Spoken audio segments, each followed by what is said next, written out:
ان الذین اتقوا اذا مسهم طائف من الشیطان تذکروا، اور یہی روش ہے تقوی والوں، جن لوگوں کے اندر تقوی ہوتا ہے جب ان پر کوئی گزر ہو جاتا ہے شیطان کے کسی سائے کا، اذا مسهم طائف من الشیطان، شیطان کا کوئی ان کے اوپر گزر ہو گیا، کوئی سایہ پڑ گیا، تذکروا، فوراً وہ چوکنے ہو جائے، فوراً ہوش میں آ جاتے کہ یہ کیا ہوا، ہم پر کچھ اثر پڑ گیا، کچھ عارضی طور پر کچھ غفلت سے طاری ہو، جیسے کہ خود حضور فرماتے ہیں صلی اللہ علیہ وسلم، انہ لیغان علی قلبی، میرے دل پر بھی کبھی کبھی حجاب سا آ جاتا ہے، وانی لاستغفر اللہ 70 مرۃ فی کل یوم، اور میں روزانہ 70 مرتبہ اللہ سے استغفار، لیکن یہ سمجھ لیجئے کہ ہمارے دل کے اوپر حجاب وہ بہت اور شے ہے، اور حضور کے قلب مبارک پر حجاب،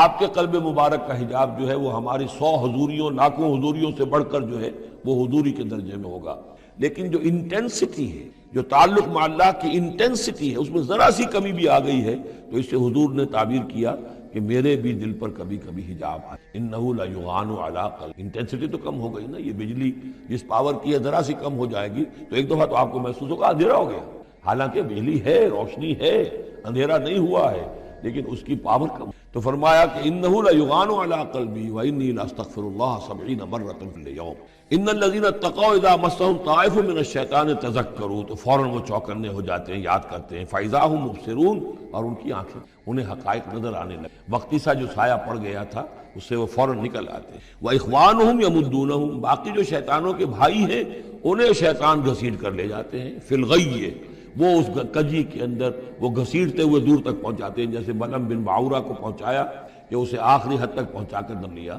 تو شیطانوں کا جو ولی ہوگا پھر شیطان کا تو اس کے اوپر زور چلے گا، لیکن جو اللہ کے بندے ہیں ان پر تو شیطان کا اختیار ہے ہی نہیں، وہ تو یہ ہے کہ جیسے ہی ذرا سا ان کے اوپر کوئی اثر پڑا بھی، کوئی سایہ سا آیا بھی تو فوراً چونک گئے اور اللہ کی طرف متوجہ ہو گئے، پھر اللہ کا، لہذا یہ من جانب اللہ ہے، سمجھو کہ اللہ تعالیٰ کی، اور جب اللہ کی طرف سے ہے تو سورہ آل عمران میں فرمایا بیدہ الخیر، اس کے ہاتھ میں تو خیر ہی خیر ہے، یعنی بظاہر تمہیں محسوس ہوتا بھی ہو کہ یہ میرے لیے تکلیف دہ بات، تو اس کو یوں سمجھو کہ اس کا نتیجہ جو میرے حق میں نکلے گا وہ خیر ہوگا، فوری طور پر تکلیف ہے، مجھے اچھی نہیں لگ رہی، ناگوار ہے،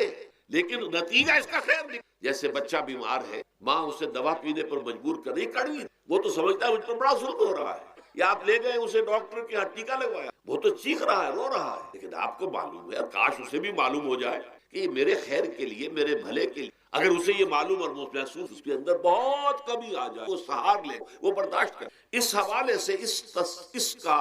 جو ہمارے دین میں اس کا نام ہے، اس ذہنی کیفیت کا، ان احساسات کا، اسے ہم کہتے ہیں تسلیم و رضا، جو کچھ آ رہا ہے اللہ کی طرف سے آ رہا ہے، لہذا سرے تسلیم، اے اللہ ہم کو رضا، ہر حال میں تیری رضا پر راضی، جو تیرا فیصلہ ہے ہمیں بسر و تسلیم و رضا، ہم بھی تسلیم کی خو ڈالے، بے نیازی تھی، اللہ تو بے نیاز ہے، لیکن اے اللہ تو ہمارے لیے جو بھی تکلیف کا تو نے فیصلہ کیا ہم تسلیم لیں گے، عادت پیدا کر لیں گے کہ ہر ساقی ماریخ عین الطاف است، کہ میرا ساقی میرے پیالے میں جو کچھ ڈال دے اس کا لطف و کرم ہے، یہ مقام رضا ہے، ایمان کا ایک ایسا تقاضا ہے کہ جس کو ہم کہیں گے ایمان کی حلاوت، ایمان کی مٹھاس، اگر آپ کا منہ کڑوا ہو جائے تو آپ چینی کھاتے ہیں تاکہ منہ کا ذائقہ ٹھیک، اگر تکالیف سے، دکھ کی وجہ سے آپ کے احساسات کے کوئی خرابی پیدا ہو رہی ہے، یہ جو مقام رضا ہے اس کے لیے قند ہے، یہ اس کے لیے شہد ہے، یہ اس کی تلخی کو ظاہر کر دینے والی کہ اللہ تیری رضا راضی برضائے رب۔ اب اس کے ذمہ یہ تو پوری بات میں نے آپ کو اس کی 3 کیفیات ہو سکتی، کیوں اللہ کی سب سے پہلی شے ہے، اب وہ جو آیات میں نے سنائی تھی لیجیے پہلے تک، سورہ تغابن میں فرمایا ما صاب مصیبت الا باللہ، دیکھو کوئی مصیبت تم پر نہیں آتی مگر اللہ کے، ومن یؤمن باللہ، اور جو شخص اللہ پر ایمان رکھتا ہو یہدی، اللہ اس کے دل کو ہدایت دے، دل کو سکون عطا، وہ راضی برضائے رب، اس میں شکوہ نہیں رہتا، اس میں شکایت نہیں، اس میں تلخی، کیوں ہو گیا، کیسے ہو گیا، کیوں ہو گیا، نہیں ہونا چاہیے، یہ سارا جو پیچ آدمی کھاتا ہے اندر ہی اندر، وہ جو پیچ کھا رہا ہے، برو کشید سے پیچا کہ ہست و بود مرا، چے اقدہا کے مقام رضا کشود مرا، یہ پیچ کھانا جو ہے، پیچا کے اس سے اللہ تعالیٰ نے مجھے نجات دے دی ہے مقام رضا کے ذریعے سے، کتنے بڑے بڑے عقدے میرے حل ہو گئے اس مقام رضا سے، چے اقدہا کے مقام رضا، میرے تو بہت سے، اس حوالے سے ایک موٹی بات تو یہ ہوگی، لیکن اب اس کو 3 حصوں پہلی بات یہ کہ یہ اللہ کی سے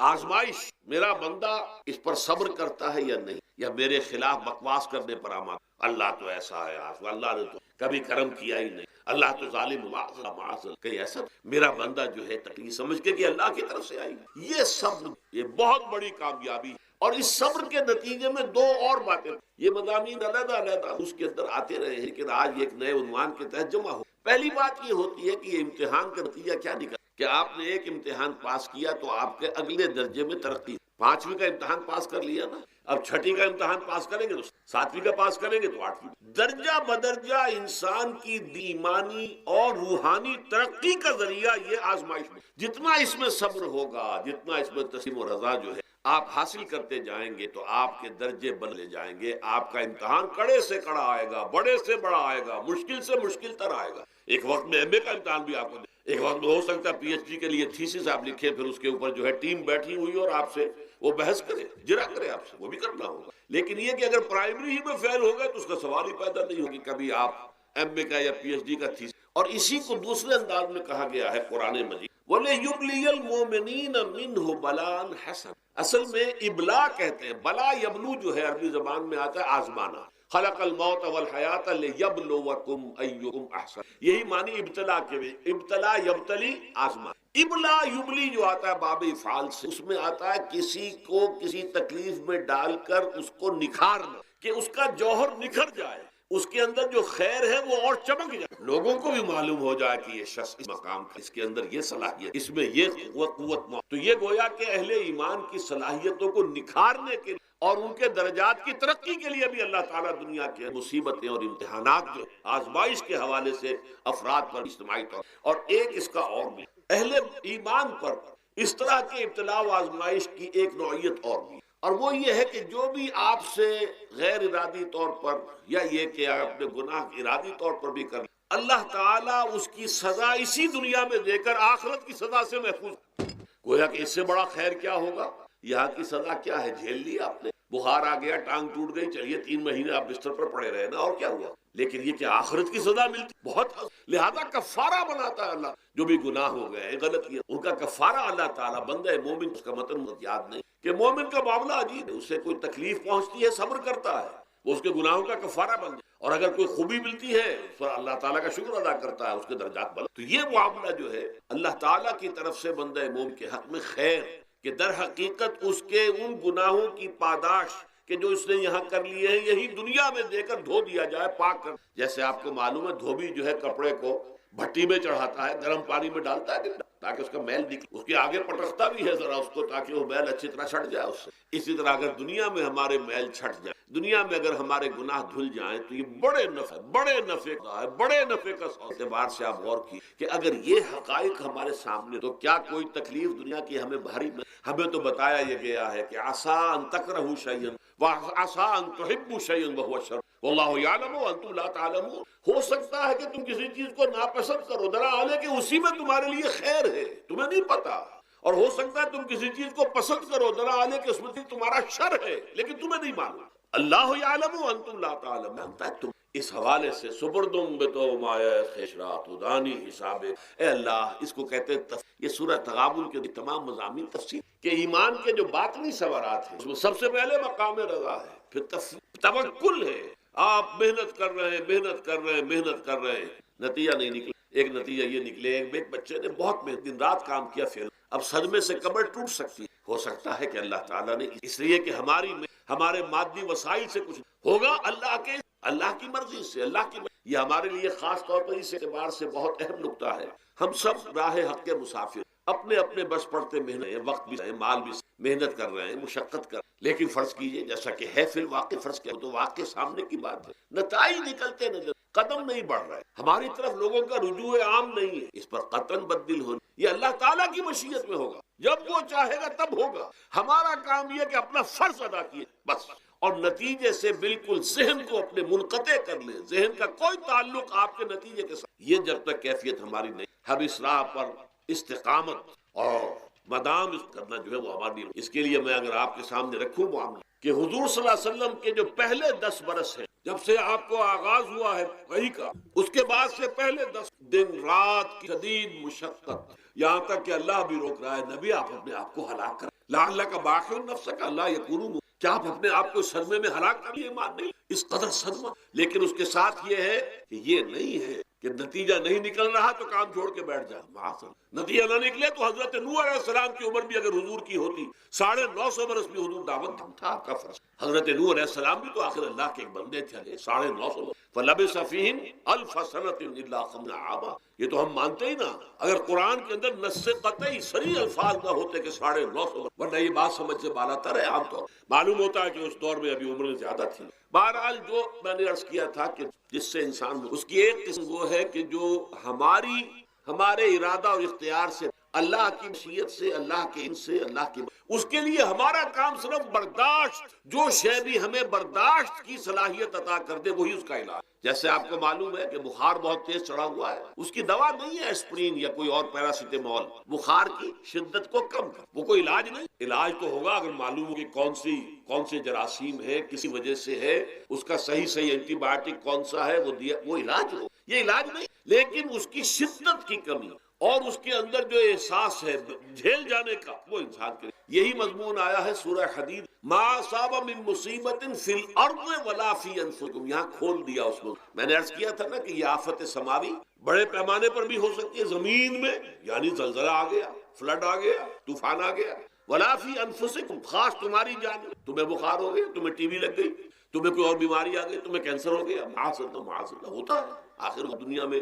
انسانی زندگی کے ساتھ یہ ساری چیز۔ لیکن یہ چیزیں ما اصاب من مصیبت فی الارض ولا فی، نہیں پڑتی تم پر کوئی پڑنے والی کوئی مصیبت، کوئی تکلیف، نہ پوری زمین میں بڑے پیمانے پر، نہ تمہاری جانوں میں انفرادی سطح پر، الا فی کتاب من قبل ابراہ، مگر یہ کہ وہ تو ایک کتاب میں، کتاب اللہ کے علم کی کتاب، ام الکتاب، اس میں پہلے سے درج موجود ہے، یہ الٹ اپ نہیں ہو گیا، یہ اچانک نہیں ہو گیا۔ آپ اچانک سمجھتے ہیں کہ صاحب میں تو جا رہا تھا، اچانک ٹرک نے آخر مجھے دھکا مار دیا، اچانک کوئی شے یہاں نہیں، اس کائنات میں پتہ تک نہیں ہلتا جب تک کہ اچانک، تو در حقیقت جو ہوتا ہے وہ اللہ تعالیٰ کے علم میں پہلے سے ہے، علم کامل، ما کان وما یکون، جو کچھ ہوا جو کچھ ہوگا، مستقبل ماضی کل کا کل آنے واحد میں اللہ کے، لہذا یہاں اچانک جو بھی آیا ہے اللہ کے، اور یہ پہلے سے اللہ کے علم کے اندر موجود تھا، لکھا ہوا تھا، الا فی کتاب من قبل ان نبراہ ان ذالک علی اللہ، یہ تمہیں تو مشکل نظر آئے گا لیکن اللہ پر بڑا آسان ہے، اللہ کا علم کامل، ما کانا ما یکون آبی لکہ لا تاسو علی ما فاتک، تاکہ تم افسوس نہ کیے ان چیزوں پر جو جاتی چھن جائیں، کوئی موقع تھا ہاتھ سے، کوئی دولت تھی اس پر ڈاکہ پڑ گیا، کوئی اور مصیبت ہے وہ آ گئی، کوئی عزیز فوت ہو، اکلوتا بیٹا تھا فوت ہو وغیرہ، ما فاتکم، فات سے ہی فوتی، جو شے بھی نکل جائے چلی جائے ہاتھ سے جاتی رہے، چاہے وہ کوئی آپ کا عزیز جو فوت ہو گیا تو آپ کے ہاتھ سے، یا کوئی مال تھا جو آپ کے قبضے سے نکل گیا، ڈاکہ پڑ گیا، چوری ہو گئی، نقصان ہو گیا کاروبار میں بہت بڑا، اس پر افسوس نہ کی۔ اگر افسوس کرو گے تو اس کا مطلب کیا ہوگا کہ تمہیں اللہ پر اعتماد نہیں، یا تم سمجھتے ہو کہ اللہ کے سوا بھی کوئی ہے جو یہ کام کر سکتا، کائنات میں تو ایک ہی کی مرضی ہوتی ہے، وہ ہے اللہ،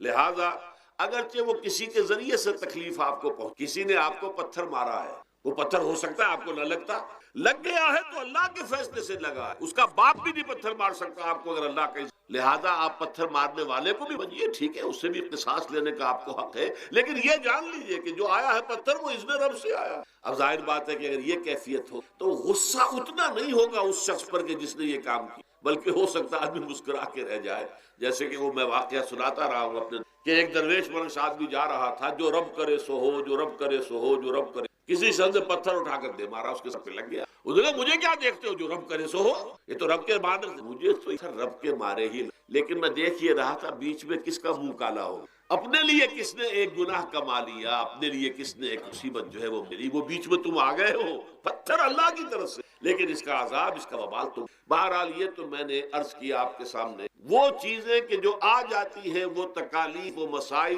جو اللہ کی طرف سے من جانب اللہ ہے، اس میں آپ کسی کو مورد الزام نہیں ٹھہرا سکتے، وہ آپ پر آ گیا۔ دوسری تکلیفیں وہ ہے جن کے لیے فارسی میں کہتے ہیں خود کردہ، اپنے ہاتھوں جو اس کے لیے میں نے آپ کو سورہ شورى کی آیت سنی، ما اصابکم من مصیبت فبما کسبت ایدیکم ویعفو عن، جو مصیبت بھی تم پر آتی ہے انسانوں، وہ تمہارے اپنے ہاتھوں کے کرتوتوں کی وجہ، اور ابھی تو اللہ بہت سی چیزوں کو تو معاف بھی کرتا ہے، ہر تمہاری غلطی پر پکڑتا نہیں، ہر خطا کے اوپر تمہیں سزا نہیں، کوئی سزائیں معاف بھی کرتا رہتا ہے، عفو و درگزر سے بھی کام لیتا ہے، بہت متحمل اور حلیم بھی ہے، بہت رحیم اور غفور بھی ہے اور کریم، لیکن یہ کہ یہ جان لو کہ ایک مصیبتیں وہ ہیں جو تمہاری اپنی پیدا کرتے ہیں، بما کسبت ایدیکم، تمہارے اپنے ہاتھوں کی، یہ کون سی خود کردہ، یہ در حقیقت ہے اجتماعی نظام جو انسان بناتا، اس اجتماعی نظام کو غلط کر کے اگر اپنے لیے مصیبتیں کھڑی کر، مصیبت ہے لیکن یہ مصیبت تمہارے اپنے ہاتھوں، تم نے نظام غلط بنایا ہو، تم نے دولت کی تقسیم غلط کی ہوئی ہے، اللہ نے تو رزق پیدا کر دیا اور سب کے لیے کافی، یہ تم نے کیا ہے کہ ایک طرف کچھ لوگوں کے کھتے بھرے ہوئے ہیں اور ایک طرف کوئی فاقے، یہ خود کردہ ہے، یہ ہمارا کبھی، یہ تم نے نظام غلط بنایا ہے، یہ جو نظام کے اندر خرابی ہے یہ تمہاری اپنے کرتوت، تم نے خود نظام کے اندر غلطی رکھی ہوئی، ناانصافی گھولی ہوئی ہے، اس کا زہر گھولا ہوا ہے، یہ تمہارے اپنے کرتوتوں کی وجہ، اور اس کا علاج تمہیں کرنا پڑے گا خود، اور وہ علاج کیا ہوگا؟ اور نظام کو صحیح قائم، اللہ کا دیا ہوا نظام، نظام عدل و قسط، یہی وجہ ہے کہ سورہ حدید کی جو آخری آیت میں نے پڑھی تھی وہ کیا تھی؟ اللہ تعالیٰ فرماتا ہے کہ ہم نے تو اپنے رسولوں کو بھیجا، اس کتابیں نازل اس لیے کی، لقد ارسلنا رسلنا بالبینات، ہم اپنے رسولوں کو بھیجتے رہے معجزوں کے ساتھ، واضح نشانیوں کے ساتھ، وانزلنا معهم الکتاب والمیزان، ان کے ساتھ ہم نے کتاب اتاری، میزان اتاری، یہ سارا کچھ ہم نے کس لیے کیا؟ لیقوم الناس بالقسط، تاکہ لوگ عدل پر قائم،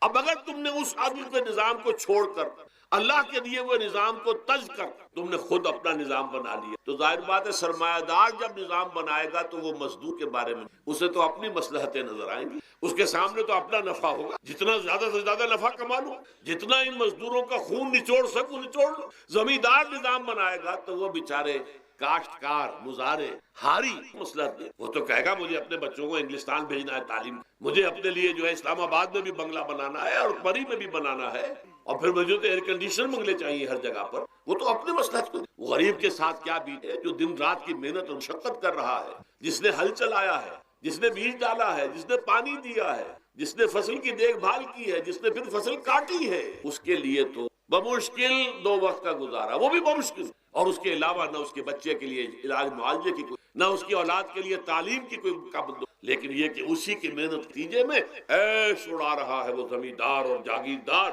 ان کے محل ہیں، ایئر کنڈیشنڈ ہیں، ان کے بچے انگلستان اور امریکہ میں تعلیم حاصل کر، اب آگے بڑھ کر انہوں نے کارخانے دار بھی وہ بن گئے، وہی لوگ ہیں کہ جو بالا تعلیم حاصل وہ کرتے تھے وہی بیوروکریٹس بنتے ہیں، انہی میں بڑے بڑے افسر آئیں گے، عام آدمی جو ہے وہ تو شاذ نکل آتے ہیں، کچھ بہت ذہین بچے بھی ہوتے، غربا کے بچے ہوتے کبھی نکل آتے، لیکن وہ تو کوئی 1-2 دانے ہوں گے ایسے جو بہت ہی انتہائی طور پر غیر معمولی طور پر ذہین ہو، عام بچہ کہاں کرے گا، کیسے جائے گا، لہذا وہ پیچھے رہ جائے گا، وہ جونیئر کلرک ہوگا یا بہت تیر مارے گا سینئر کلرک ہو جائے گا، اپر گریڈ کلرک ہو جائے گا، لوور گریڈ کلرک سے بڑھ کر اللہ اللہ خیر، یہ کمشنر کون ہوں گے، ڈپٹی کمشنر کون ہوں گے، یہ تو ظاہر بات ہے اسی، سیکریٹری کون ہوں گے، یہ 22 گریڈ والے کون ہوں گے، 21 گریڈ والے کون ہوں گے، ان کی اکثریت، اس حوالے سے یہ جو غلطی،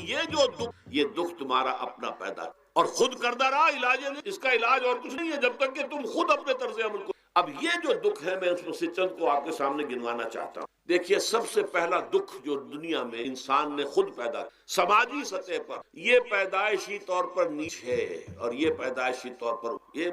یہ سید ہے، ہمارے ہاں تو پھر بھی اللہ کا فضل ہے کہ اتنا زیادہ فرق و تفاوت، ہندوؤں میں یہ شودر ہے اور یہ برہمن ہے، علم حاصل کرنا برہمن کا حق ہے، شودر کا حق ہی نہیں، اور شودر کے کان میں اگر اشلوک بھی پڑ جائے کہیں بغیر ارادے کے، کہیں جا رہا تھا اور کہیں گیتا کے اشلوک ہو رہے تھے اس نے سن لیے، تو اس کی سزا کیا ہے؟ سیسا جو ہے اس کو پگھلا کر اور وہ اس کے کان میں ڈال دیا جائے تاکہ سماعت، کس نے کیا بھائی؟ یہ خود انسان نے، یہ ظلم انسان اپنے، یہ اونچ نیچ اس نے خود بنائی، ہمارے ہاں بھی ہے، مسلی کا کیا مقام ہے آپ کے، سید کوئی ہو، بدماش ہو، زانی ہو، سید ہے، اسے تو جھک کر اس کے گوڑے کو ہاتھ لگائیں گے، لیکن یہ کہ دوسرا شخص جتنا ہی نیک ہو، بھلا ہو، پارسا ہو، وہ برابر جو ہے چارپائی پر بھی بیٹھنے کا، یہ ساری اونچ نیچ ہم، اللہ نے نہیں، اللہ نے تمام انسانوں کو مساوی پر، اللہ کے رسول یہ فرما کر گئے، لا فضل لعربی علی عجمی ولا لعجمی علی عربی ولا لأحمر على اسود ولا لاسود على احمر الا بالتقوى كلكم بنو آدم وآدم من. دیکھو کسی عرب کو کسی اجمی فضیلت نہیں، کسی اجمی کو کسی عرب پر کوئی فضیلت نہیں ہے، کسی گورے کو کسی کالے پر فضیلت نہیں ہے، کسی کالے کو کسی گورے پر فضیلت الا بالتقوى. یہ اگر فضیلت ہے تقوی، کون خدا ترس سے، کس کے اخلاق زیادہ بلند ہیں، کون نیک اور پارسا زیادہ، کون لوگوں کی خدمت زیادہ کرتا، اس کے اعتبار سے ہوگا. پیدائشی طور پر تمام انسان بالکل. پھر ہمارے معاشرے میں ظلم ہو. دو طبقات ہیں جو حضرات سورہ نساء پڑھ، اس میں سب سے پہلے دو طبقات جو کہ گرے ہوئے تھے اس معاشرے میں اور آج بھی گرے ہوئے،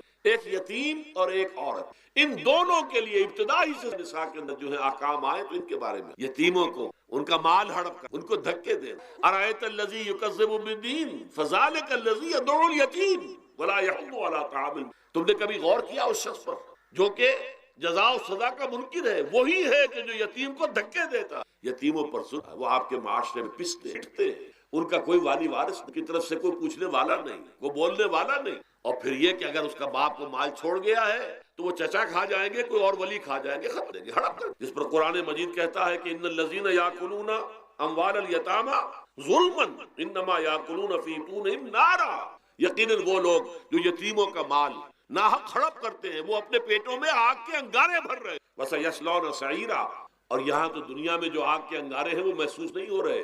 آخرت میں ایک طرف وہ آگ کے انگارے ظاہر ہو جائیں گے جو اندر سے جلائیں گے اور ایک طرف جہنم کی آگ باہر سے. یہ دو طرفہ جلن جو ہے ان کو برداشت کر. ظاہر بات ہے یہ ہمارا اپنا، یہ اللہ کی طرف، یہ ہم نے نظام غلط بنا، ہم نے اطوار اپنے برے کر لیے. اور دوسرا طبقہ خواتین کا، عورتوں کا. سب سے بڑا ظلم اس معاشرے میں جو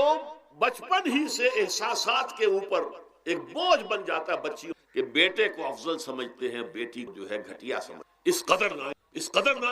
اسی باپ کے نطفے سے بیٹا بھی ہے، اسی ماں کے رحم میں بیٹے نے بھی پرورش پائی ہے. بیٹے بعضکم من بعض، قرآن کہتا ہے تم سب ایک دوسرے، کوئی افضل نہیں، کوئی گھٹ. اللہ تعالیٰ نے اللہ کے کسی بیٹے کی پرورش پر کوئی اجر و ثواب نہیں بتایا. ہاں 2 یا 3 بیٹیوں کو پال پوس کر تہذیب سکھا کر پھر ان کی شادی کر کے ان کے گھروں میں پہنچا دیا، جنت کی ضمانت اللہ تعالیٰ. اور سب سے بڑی بات یہ کہ سب سے زیادہ محبوب انسان حبیب اللہ محمد ہے، اور محمد کو اللہ نے بیٹے نہیں دیے بھی تو لے لیے، بیٹیاں دی، 4 بیٹے. اور کتنی محبت کرتے تھے، خاص طور پر حضرت فاطمہ، وہ تو آپ سیر میں پڑھیے سب سے چھوٹی تھی. بہرحال پہلی بات تو یہ کہ بچپن ہی سے وہ دعویٰ پڑھنا شروع ہو جاتا ہے بچیوں کے ذریعے کہ ہم کو گھٹیاں ہیں، ہمارے بھائی بڑے، ہمارے والدین جو ہیں ان سے زیادہ محبت کرتے ہیں، ہم سے نہیں. پھر شادی میں اکثر و بیشتر لڑکیوں کی مرضی کا کوئی خیال نہیں. یہ ظلم ہے جو لڑکی کی مرضی کے بغیر، اس کے اذن کے بغیر، اس کی اجازت کے بغیر کوئی شادی نہیں. زبردستی وہ بھیڑ بکریاں نہیں ہے کہ جس کے ہاتھ چاہا آپ نے معاذ اللہ ثم معاذ اللہ ثم معاذ اللہ. یہ ضرور ہے کنواری بیٹی ہے تو اس سے صرف آپ نے پوچھا اور وہ خاموش رہی، بس. یہ البتہ یہ کہ اگر کوئی سیبہ ہے، پہلے نکاح ہو گیا تھا، بیوہ ہو گئی، یا پہلے شادی تھی، خلا لے لی، طلاق لے لی، یا طلاق ہو گئی، اس کو تو کہنا پڑے گا کہ ہاں اعتراض نہیں ہے، اگر میری فلاں شخص اس کے بغیر نکاح ہو نہیں. پھر ان سب کے اوپر سب سے بڑا ظلم، یہ تو اللہ تعالیٰ آپ کو توفیق دے تو دوسرا رکوع سورہ نساء کا پڑھیں، کتنی تاکید کے ساتھ احکام آئے ہیں.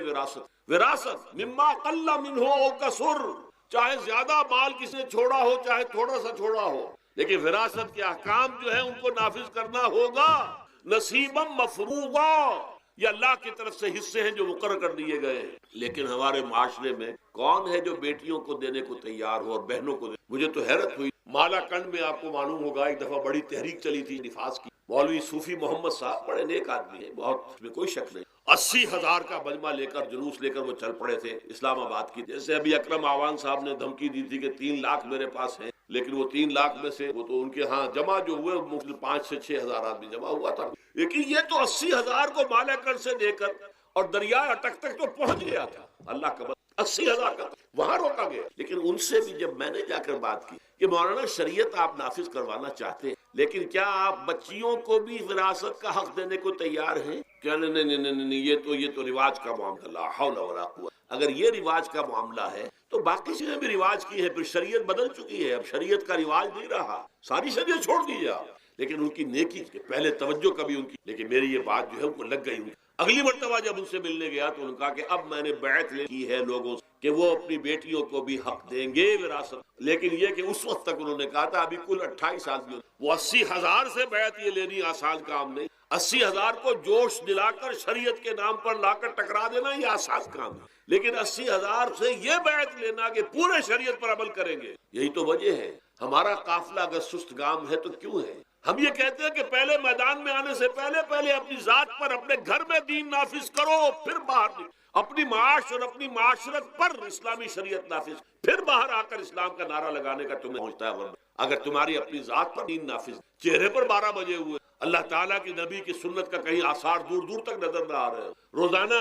پھاوڑا چلا رہا ہو آدمی، نبی کی سنت کے اوپر شیو کر رہا ہو، اور پھر وہ کہے میں اسلام چاہتا ہوں، بھائی اللہ کے پہلے ذرا یہ کمی پوری۔ اور اگر تیرے کاروبار میں کوئی حرام شے، تیری معاش میں کوئی حرام شے، کوئی سودی معاملہ کیا ہو، ختم کر اس کو، اللہ کے بینک کی سروس کر رہا ہے چھوڑ اس کو، اگر یہ کام کر لو، بے پردگی اختیار کی۔ اللہ نے تو پردہ سکھایا، اللہ کے نبی نے پردہ سکھایا، شریعت اسلامی نے پردہ رکھا، مردوں اور عورتوں کا اختلاط پسند، اس پر عمل کرو، پھر آنا میدان، پھر دوسروں کی غلطی جو ہے بتانا اس کو، تم غلط کر، مشرف تم یہ کر رہے ہو غلط کر، فلاں تم یہ کر رہے ہو غلط کر رہے ہو، نواز شریف تم یہ کر رہے ہو غلط کر رہے ہو، لیکن یہ ہے کہ اس سے پہلے اپنے، اس لیے میں نے آپ کو بتا دیا وہ واقعہ کہ انہوں نے بتایا، بعد میں اور بھی آگے ہوں گے انشاءاللہ، لیکن جب میں ملا تھا تو انہوں نے کہا تھا ابھی صرف 28 آدمی۔ بہرحال عورتوں کا ایک حق ہے جو حضور نے بیان فرمایا اور قرآن میں نے بیان کیا، عاشروہن بالمعروف، عورت کا اکرام ہو، بیٹی کی حیثیت، بہن کی حیثیت، بیوی کی حیثیت اور ماں کی حیثیت سے سمجھو کہ جنت جو ہے وہ ماں کے الجنت تحت اقدام الامہات، فرمان ہے محمد رسول اللہ صلی اللہ علیہ وسلم، لہذا اکرام عورت کا، بیٹی بہن کی حیثیت، بیوی کی حیثیت سے اور ماں کی، عاشر اپنی بیویوں کے ساتھ رہو بڑے طریقے پر، نیک طریقے پر، اچھے طریقے، حضور نے یہاں تک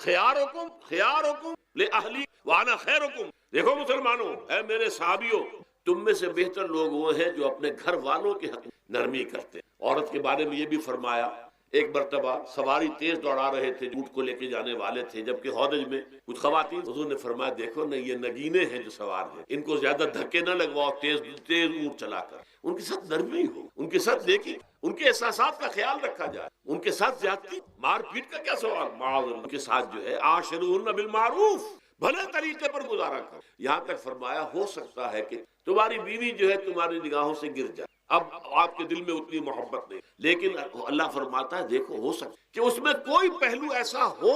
تلاش کرو، کوئی پہلو ایسا ہو بہتری کا، کی وجہ سے تلاش کر کے نگاہوں میں مرکوز کر لو تاکہ تمہارے دل محبت دوبارہ اثر ہے اس پہلو کی وجہ سے جو تمہاری نگاہ سے وہ اچھائی اس میں ہے۔ سیرت کی صورت بہت اچھی نہیں، اللہ نے سیرت اچھی دے دی، جو کچھ دیا، جو اچھائی ہے، جو بھلائی ہے، اس کو تلاش کرو اور نگاہ کو وہاں پر جماؤ تاکہ تم کے ساتھ اچھا۔ اس سے آگے آئیے، معاشی میدان ہے سب سے زیادہ سخت اور سب سے زیادہ کٹھن، سب سے زیادہ ظالمانہ نظام، اس میں سب سے بڑا ظلم جو ہمارے پاکستان میں وہ یہ زمینداری، غیر حاضر اور یہ جاگیرداری، محنت کرے کسان مزدوری، عیش کرے جاگیردار، اس سے بڑا ظلم۔ اور چونکہ ہماری معیشت بنیادی طور پر زرعی معیشت ہے، ہمارا تو زیادہ تر جو آبادی کا طبقہ ہے وہ کاشتکار ہے، لہذا سب سے بڑا ظلم جو ہو رہا ہے وہ در حقیقت یہ زمینداری، غیر حاضر اور جاگیر۔ اب اس میں سمجھ لیجئے اس بات کو، کتنا بڑا ظلم۔ ایک شخص خود شہر میں رہ رہا ہے، لاہور میں، ساری سہولتیں، کتنی سہولت ہوتی، ٹوٹی کھولی اور پانی آ رہا،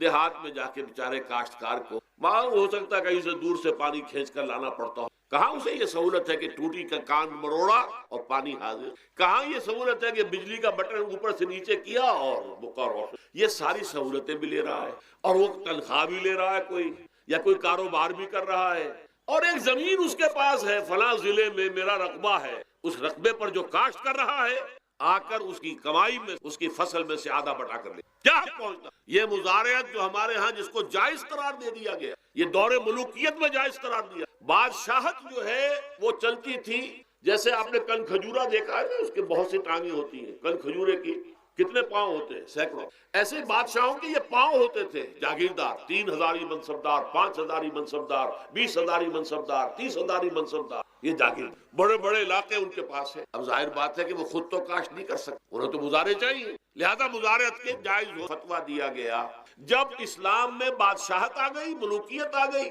اور جاگیرداری آ گئی، جو ملوکیت کے پاؤں ہے وہ کنسلے کی طرح کل کھجورے کی طرح اس کے پاؤں ہیں تو وہ تو جاگیردار ہے. یہ ہے جس کی وجہ سے امام ابو حنیفہ نے کہا مزارعت حرام ہے، جس کی زمین ہے وہ کاشت کرے. یا حضور کی حدیث ہے کہ چاہے اپنے بھائی کو دے دے تو ایک دانہ لینے کا حقدار نہیں. اگر تو تمہارا کوئی اور ذریعہ معاش نہیں، ٹھیک ہے جاؤ کاشت کرو. تمہارا کوئی اور ذریعہ معاش ہے، تمہارا کاروبار ہے، تمہاری دکان چل رہی ہے، تم ملازمت میں ہو، تمہیں تنخواہیں مل، تمہارا پروویڈنٹ فنڈ بھی جمع ہو رہا ہے، تمہیں تو تمہارے ریٹائرمنٹ کے بعد وہ پینشن بھی مل جائے گی، اور اس کے ساتھ ساتھ تم نے یہ ظلم روا رکھا ہوا. زمین اگر ہے یا تو جاؤ کاشت کرو، ورنہ یہ کہ اس زمین کو دے دو اپنے کسی بھائی کو. ملکیت تمہاری رہے گی، کاشت وہ کرے گا تو جو فصل ہوگی اس کی برداشت بھی وہی کرے گا، وہی لے کر. یہ فتویٰ ہے امام اعظم امام ابو حنیفہ رحمۃ اللہ. یہی فتویٰ ہے امام مالک امام دار الحجرہ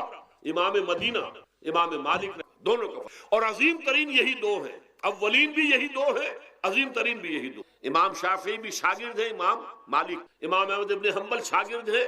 امام شافعی. ٹاپ پر کون ہے؟ امام ابو حنیفہ، ان کے شاگردوں میں قاضی ابو یوسف اور امام محمد امام ظفر. ادھر امام مالک، ان کے شاگردوں میں پھر امام شافعی، پھر ان کے شاگرد امام احمد ابن. ٹاپ پر دونوں یہ کہہ رہے ہیں کہ حرام، مزارعت حرام، جس کی زمین ہے خود کاشت کر. یہاں یہ ہے کہ خود کاشت نہیں سکتا تو اپنے بھائی کو اس میں سے کوئی حصہ لینے کا وہ اختیار نہیں. جو محنت کرے، جو خون پسینہ اپنا لگائے، وہی اس سے ساری جو ہے آمدنی. یہ مجھے حال ہی میں یہ آپ کے علم میں ہونا چاہیے، یہ فتویٰ دیا ہے قاضی ابو یوسف اور امام محمد نے کہ مزارعت حلال ہے، جائز ہے. شرطیں لگائی انہوں نے کہ بیج بھی زمیندار دے، کوئی جانور وغیرہ ہے تو وہ بھی زمیندار کا ہو، اگر کوئی ٹریکٹر ہے تو اس کی بھی پیمنٹ جو ہے زمیندار کرے. یہ ہے شرطیں، یعنی اس کا کوشش کی ہے کہ اس جاگیرداری کا ڈنک جو ہے کم ہو، اس مزارعت کے اندر جو مضرت ہے وہ کم ہو. لیکن یہ کہ اصلاً اسے جائز قرار دے دیا. ہمارے ہاں کون قدر، شرطوں کو کون دیکھتا ہے، آداب کو کون دیکھتا ہے، قواعد و ضوابط کو کون. ہنیئن مریا، جیسے کہ ماں کا دودھ پیتے ہیں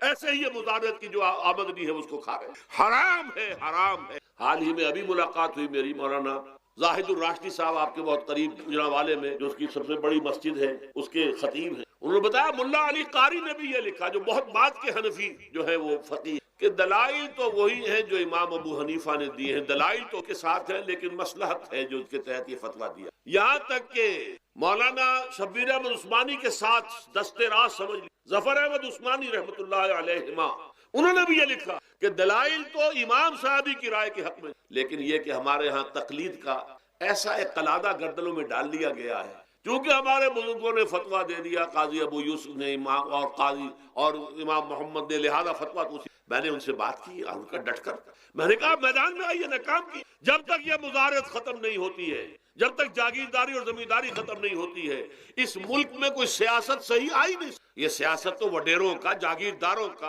بڑے بڑے زمینداروں کا کھیل ہے. یہ آپ نے پتہ نہیں نام سنا ہے کہ نہیں، میوزیکل چیئرز گیم یہ ہوتا ہے ان کا کھیلنے والوں کا، بہت زیادہ دولت والے جو ہے کھیل ہے. ان کو کام تو کوئی کرنا نہیں ہوتا، جاگیردار ہے اسے کوئی کام کرنا ہے. وہ بیٹھ کر ایک کلب بنا رکھی ہے، یہ پارلیمنٹ کیا ہے، کلب ہے، وہاں بیٹھ کے وہ اپنا وقت گزاری کر. یہ پوائنٹ آف آرڈر آ گیا ہے، اور یہ جو ہے ہماری حقوق جو ہے پریولیج موشن آ گئی ہے، وہ کرتے نہیں. تو یہ جان لیجئے کہ یہ ظلم کس نے، یہ خود کردہ ہے. یہ ہم نے اس نظام کو برداشت کیا ہوا. جب تک ہم نہیں اٹھیں گے یہ نظام ختم. خود کردہ کا علاج خود ہی کرنا ہوگا. یہ غلط نظام جو چلا آ رہا ہے، جب تک کہ اس کو ہم بدلیں گے نہیں، اس کو ختم نہیں کریں گے، اس وقت تک یہ ظلم کیسے ختم ہو. اس سے آگے آئیے، ایک ہے کارخانے دار کو اور مزدور کو آپ نے چھوڑ دیا کہ باہم طے کریں. کارخانے دار کہتا ہے میں تو صاحب آپ کو 15 روپے دوں گا، کام کرنا ہے تو کریں، نہیں کرتے تو نہ کریں. آپ نے زیادہ سے زیادہ یہ کیا کہ نہیں یہ ویج بہت کم ہے، آپ نے ایک یونین بنا لی، کچھ ہڑتال کر. اچھا ہڑتال کر دی، 10 دن کی ہڑتال کے بعد غریب مزدور کا تو بچہ ہو سکتا ہے بھوکا مرنے لگے. کارخانے دار کی صحت پہ کوئی اثر پڑے گا؟ اس میں لاکھوں ہیں، کروڑوں ہیں، اس کی صحت پر کوئی اثر نہیں پڑتا. لہذا یہ ظلم، اس ظلم کا علاج کیا ہے؟ اگر یہ ضمانت ریاست کی طرف سے ہو، حکومت کی طرف، کہ اگر تمہاری مناسب مت کرو کھا، لیکن تمہارے بچے کو بھوکا ہم نہیں مرنے دیں گے، تمہیں سبسسٹنس الاؤنس دیں گے، ان ایمپلائمنٹ الاؤنس دیں گے، ہم زکوٰۃ کا نظام قائم کریں گے جس کے تحت کے انڈر رائٹ کر دیں گے، طے کر دیں گے، لکھ دیں گے کہ ہر شہری کی بنیادی ضروریات کی کفالت ریاست. اب اگر ایسا ہے تو ایک آدمی پاؤں جما کر بات کرے گا نا کارخانے دار کے ساتھ. ایک امپلائی جو ہے امپلائر سے بات کرے گا پاؤں جما کر، جناب آپ مجھے تنخواہ کم دے میں کام نہیں. لیکن اب کیا ہے، جناب آپ مجھے تنخواہ کم دے میں کام نہیں. مالک کہتے جاؤ دفعہ ہو جاؤ، پھر وہ کیا کہتا ہے اچھا جی میں تنخواہ پہ کام کروں، اس کا تو کوئی فائدہ اسی کی جائے کہاں وہ؟ مارکیٹ میں تو سرمایہ داروں کا گٹھ جوڑ ہے، انہوں نے کارٹلز بنا رکھے ہیں، وہ تو ظاہر بات ہے کہ وہ ویج نہیں بڑھائیں گے، الا یہ کہ مزدور کی پوزیشن ایسی ہو کہ وہ بھی ڈٹ کر کھڑا ہو جائے، اور وہ ڈٹ کر کھڑا کب ہوگا؟ جب اس کو ضمانت ملی ہوئی ہو ریاست کہ اگر تمہارے پاس جاب نہیں ہوگا، کام نہیں ہوگا، تمہارے پاس کوئی مزدوری نہیں ہوگی تو تمہیں اتنا وظیفہ تو ہر مہینے ملتا رہے گا جس سے تم اور تمہارے اہل و عیال جو ہے وہ کم سے کم زندہ رہ سکتے، پھر کھڑے ہو کر بات کر، پھر صحیح جو ہے ان کے درمیان معاہدہ ہوگا تو وہ منصفانہ ہوگا، عادلانہ ہوگا۔ جب تک یہ نہیں ہے، اور یہ نظام کیسے ہوگا جب تک کہ زکوٰۃ کا نظام قائم نہ کیا جائے۔ اب زکوٰۃ کا بھی ایک نظام تو وہ تھا جو بدنام کرنے کے لیے زکوٰۃ کو ضیاء الحق صاحب نے نافذ کیا، وہ تو بدنامی ہے، وہ تو سود کا کمیشن ہے کہ سود میں آپ کو اگر 6% ملتا تھا تو 2.5% انہوں نے کاٹ لیا، 3.5% تو سود میں سے حصہ لے لی، سود کو حرام کرے اور زکوٰۃ پورے مال پر، سارے تجارتی اموال پر مال زکوٰۃ لے۔ آپ کی دکان میں جناب 10 لاکھ کا مال پڑا ہوا ہے، 2.5% کے حساب سے دے دیجیے گا، میں نے اکاؤنٹ آپ کر لیا۔ کوئی ایک ہے اسٹاکسٹ، آپ کے گودام میں اتنا اسٹاک پڑا ہوا ہے، اتنی مالیت کا 2.5% دیجیے، تمہاری اتنی بھیڑیں بکریاں ہیں، اتنی بھیڑیں اتنی بکریاں نکال دو، جب تک کہ تمام اموال میں سے زکوٰۃ نہ، یہ کیا کہ بینک کے اندر جو جمع ہے اس پر سے زکوٰۃ کاٹ لی، اللہ نام اس کا زکوٰۃ ہے۔ اور خیرات کا ایک نظام بنا، کچھ خیرات اور کچھ سیاسی جو ہے اپنا ہتھ کنڈا کہ وہ کے ناظمین زکوٰۃ جو بن رہے ہیں اور زکوٰۃ کونسلیں بن رہی ہیں، وہ سب کون ہے؟ جو ہمارے سیاسی طور پر ہمارے ساتھی ہیں، ہمارے ورکر، اور پھر جتنے غبن ہوئے اور جتنا اس کے اندر مس اپروپریشن، سب کو معلوم ہے ہمارے معاشرے میں۔ آخر اگر حکومت کے جتنے محاصل ہیں وہ غبن ہوتے ہیں تو زکوٰۃ کا کیوں نہیں غبن ہوا؟ زکوٰۃ کو آسمان سے، بلکہ زکوٰۃ میں سے غبن کرنا تو آسان ہے، اس لیے کہ سود میں سے کاٹا ہوا ہے، اس میں تو انسان جو ہے وہ برا بھی محسوس نہیں کرے گا کہ یہ تو سود ہے، لعنت ہے، اگر اس کو میں نے کچھ ہضم کر لیا تو کیا ہو گیا۔ جب تک کہ یہ دو نظام نہیں آئیں گے، اور تیسرے یہ کہ سود کے ذریعے سے، جب تک کہ یہ ظلم، سود کا نتیجہ کیا نکلتا ہے؟ اصل میں ہمارے عام آدمی سمجھتے ہیں سود کہ اچھا ہے جی، کیا ہے، ایک آدمی نے پیسے جمع کرائے ہیں، اب اسے ہر مہینے اتنا پیسہ مل رہا ہے۔ عام آدمی بھی ہمارے ہاں یہ جو پٹھانوں والا سود ہے، یہ جو سود خور گاؤں میں بیٹھے ہوئے ہیں جو بہت بڑی شرح کے اوپر سود دیتے ہیں اور خون چوس جاتے ہیں لوگوں کا، اور ان کے کسی طریقے سے قرضے ختم کو تو سبھی برا کہتے۔ کوئی ایک آدمی بھی آپ کو نہیں ملے گا کہ جن کے لیے کلمہ خیر کہے، ان کے لیے کسی نرمی کا یا ان کے لیے کسی بھی آسانی کا کوئی مطالبہ کرے۔ البتہ یہ جو بڑا سود ہے، بینک کا سود، کاروباری سود، اس کی شناخت لوگوں پر واضح، یہ ایک بہت بڑے پیمانے پر یہ برائی جو ہے آپ کو انڈیویجول پر نہیں نظر آ رہی۔ انڈیویجول تو بظاہر سمجھتا ہے ایک فرد، بھائی ٹھیک ہے، میرے دکان کے لیے مجھے قرض چاہیے تھا، مجھے قرض مل گیا، میں اپنا کاروبار کر رہا ہوں، تو میں جو کمائی کر رہا ہوں اس میں سے بینک کو بھی حصہ دے رہا ہوں اپنا، اس میں کیا خرابی ہو؟ اس کی خرابی سمجھ میں آتی جب آپ کو معلوم اسی سود کے ذریعے سے دنیا میں اس وقت ایک چھوٹی سی اقلیت ہے، کل 1 کروڑ یا 1.25 کروڑ یہودی، اور پوری دنیا کی دولت کے اوپر قابض ہو۔ یہ سارا وہ بینکنگ نظام جو یہودی، یہ IMF، ورلڈ بینک، جس کے ہم اس وقت غلام بن کر رہ گئے۔ ہمارا چیف مارشل ایڈمنسٹریٹر اسے کہیں یا چیف ایگزیکٹو کہیں، ہمارا تو حکمران ہے، ہمارا بادشاہ ہے اس وقت، اور وہ بادشاہ سلامت کہتے ہیں کہ یہ IMF اور ورلڈ بینک کے لوگوں کے گوڈے ہمیں پکڑنے پڑتے، گوڈے گٹے، ہم غلام ہیں ان کے، اور ہم جکڑے ہوئے اس سود کے اندر۔ پوری دنیا کو یہ خوروں نے در حقیقت اپنے شکنجے میں جو جکڑا ہے، جس طریقے سے کہ ان کو اپنے اندر ایک اپنے پورے ہتھ کنڈوں کے اندر جو باندھ کے رکھ دیا سود کے ذریعے، اور اس کا نتیجہ کیا نکلتا ہے؟ دیکھیے، امریکہ میں کہتے ہیں بڑی جمہوریت ہے، لوگ ووٹ دیتے ہیں، لیکن حقیقت اگر لوگ جانتے ہوں کہ دیوے استبداد جمعی قبا میں پائے کو، تو سمجھتا ہے یہ آزادی کی ہے نیلم پری؟ ہم نے خود شاہی کو پہنایا ہے جمہوری لباس، جب ذرا آدم ہوا ہے خود شناسو۔ اب امریکہ میں اصل میں کیا ہے؟ امریکہ میں کیپٹلسٹ کا نظام ہے۔ یہ حکومت کس کی ہے؟ سرمایہ داروں کی ہے۔ جو کروڑ پتی نہ ہو وہ الیکشن نہیں لڑ سکتا، اور کروڑ پتی جو ہے اپنے پیسے کی بدولت وہ صحافیوں کو خرید لے گا، ٹیلی ویژن چینلز خرید لے گا، وہ لوگوں کے ذہنوں پر چھا جائے گا۔ یہ گورنمنٹ آف دی کیپٹلسٹ ہے، ناٹ عوام۔ یہ دھوکہ ہے، فریب ہے سرمایہ داروں۔ وہاں وہ جاگیردار اس طرح کے نہیں ہیں، سرمایہ دار ہیں، وہاں جاگیرداری کی وہ حیثیت، اس لیے کہ ان کے تحت آدمی، وہ تو اگر بڑے بڑے رینچ ہیں، بڑے بڑے اگر فارم ہیں، تو وہاں بھی آپ کو معلوم ہے کہ چونکہ مشینوں کے ذریعے سے بوائی بھی ہو رہی ہے اور ہل بھی چل رہا ہے مشینوں سے، بوائی بھی مشینوں سے، کٹائی بھی مشینوں سے، تو زیادہ انسان کی ضرورت نہیں رہی۔ لہذا وہ سیاسی نظام وہ نہیں ہے جو یہاں کا ہے۔ لیکن وہ زمیندار بھی وہاں کا کیپٹلسٹ نظام کیپٹلسٹ. تو در حقیقت یہ ڈیموکریسی جو ہے، اس سے جو کہتے ہیں government of the people by for the people, نہیں، گورنمنٹ آف دی کیپٹلسٹ، سرمایہ دار کی حکم. اور سرمایہ دار جو ہے اس نے اپنی کلب بنائی ہوئی ہے، بیٹھا ہے، پارلیمنٹ ہے، یہ کانگریس ہے، یہ سینٹ ہے، یہ سرمایہ داروں کی کلب ہے. باقی عوام کے لیے وہاں کیا ہے؟ واقعہ یہ ہے کہ عام آدمی امریکہ کا بھی یہ ضرور ہے کہ بنیادی ضرورتیں محنت کر کے خون پسینہ ایک کر کے اپنی وہ حاصل کر لے، لیکن بہت نچلی سطح پر ہے عام آدمی وہاں بھی بہت.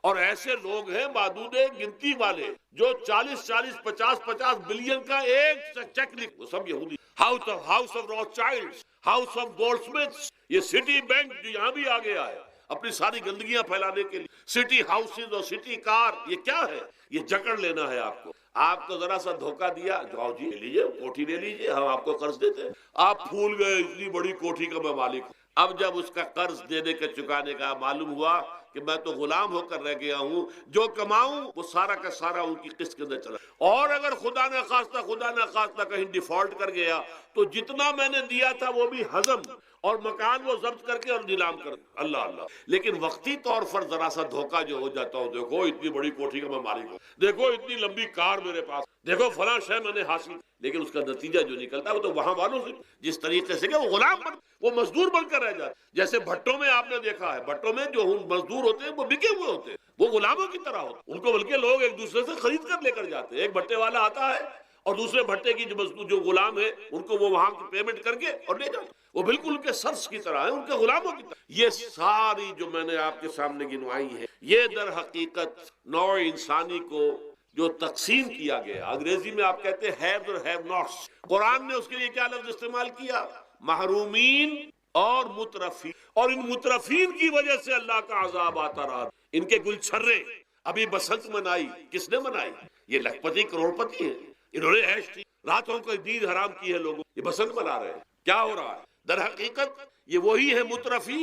سورہ بنی اسرائیل میں فرمایا جب ہم یہ فیصلہ کر لیتے ہیں وَإِذَا أَرَدْنَا أَن نُهْلِكَ قَرْيَةً أَمَرْنَا مُتْرَفِيهَا فَفَسَقُوا فِيهَا فَحَقَّ عَلَيْهَا الْقَوْلُ فَدَمَّرْنَاهَا تَدْمِيرًا. جب ہمارا فیصلہ ہوتا ہے کہ کسی بستی کو، کسی علاقے کے لوگوں کو ہلاک کر، تو مترفین جو ہیں دولت مند لوگوں کو ہم حکم دے دیتے ہیں، آزادی دے دیتے ہیں، ان کی لگام ڈھیلی کر دیتے، اس میں فسق و فجور کا بازار گرم کر. اور جب پورا فسق و فجور کا بازار گرم ہو جاتا ہے، اچانک ہماری پکڑ آتی ہے، دمرناها تدمیر، ہم اس کو پٹخ کر رکھ دیتے ہیں، ٹکڑے ٹکڑے کر دیتے ہیں. یہ مترفین. اور دوسری طرف محروم. اسی طریقے سے مستضعفین اور مستکبرین. ایک طرف مستکبرین ہے، ہاٹی، جو کہ پارلیمنٹ میں جاتے ہیں، جو جاتے ہیں سینٹ کے اندر بیٹھتے ہیں، جن کا ایک طبقہ ہے، وہ ایک علیحدہ ہی ہے، ان کی سوسائٹی علیحدہ ہے، ان کے تہوار علیحدہ ہے. نیو ایئرز نائٹ پر جو کچھ یہ کرتے ہیں بدماشیاں، اس کا ذرا سا آپ کو اندازہ بہرحال دیہات کے رہنے والوں کو نہیں، لاہور اور کراچی کے لوگوں سے پوچھئے کیا ہوتا ہے، اسلام آباد کے لوگوں سے پوچھئے، پشاور اور کوئٹے کے لوگوں سے پوچھئے. یہ سب در حقیقت مستضعفین ایک طرف، مستکبرین دوسری، محرومین ایک طرف اور مترفین ایک طرف. یہ سوسائٹی کر کے اور پھر تقسیم کرو اور راج کرو، ڈیوائیڈ اینڈ رول. یہ آپس میں ٹکرائیں گے، آپس میں لڑیں گے، تم ان سب کے اوپر حکم. اب ظاہر بات ہے کہ اس